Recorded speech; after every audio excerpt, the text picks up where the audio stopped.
All right, 4.2, discussion of solution strategies and philosophy for the disposition of the Tri-County Technical School Construction Project Assessment. October 24th, 2023, Tri-County towns voted to approve construction of a new high school to the tune of $280 million. Plainville was in favor, 57% in favor within the town. How are we going to pay for it? As if we go for a debt exclusion, we would be talking about it now and getting it prepared for an April ballot. One of the other options is cutting services. Another option is to pay for it out of excess budget capacity if available, which we've gone through our 5-year budget outlook, which we did not show enough excess budget capacity to cover that,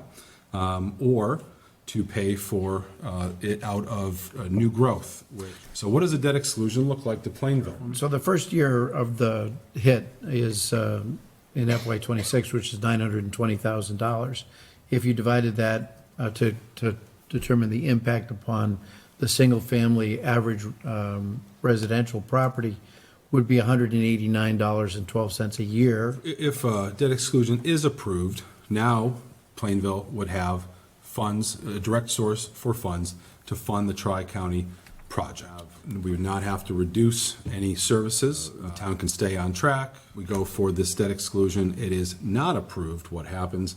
You've got reductions in services and operations, staffing, shortages across the board, departure of people who've been here for a long time, and an impact to the town's bond rating, which was just restored. And one of the things that we have been trying to do is bring the community together. Our plan is to build a bridge. Improved oversight, improved financial forecasting, some of which we've already gone over here as a team in public in the past, capital improvement planning, by continually monitoring a 5-year forecast and updating our free cash projections. We will be able to create a reserve fund at our town meeting in June to cover any potential deficit for the Tri-County debt assessment over the next 5 years. Utilizing funds from this account will require a vote at town meeting each year if we have to dip into it. If there's no deficit, we don't have to dip into it. If we don't use it, those funds go back into stabilization. The bridge essentially includes looking at our 5-year forecast and basically doing what we've been doing for the last 3 years. Our annual increase that we typically see for revenue is mainly from our tax revenue increase. We see an average of about 1.3 million, which is from our Proposition 2.5 increase and our average new growth. We have reduced in our forecast that $920,000 hit by adding an additional revenue of $157,000 from unanticipated FY25 new growth. We have an additional $135,000 in state aid above what was proposed for our budget. We've plugged in a $250,000 increase in new growth in FY26 from a potential development for Market Basket, as well as only $45,000 increasing in estimated local receipts and $15,000 from estimated enterprise fund indirect costs. In 2024, we are doing the following.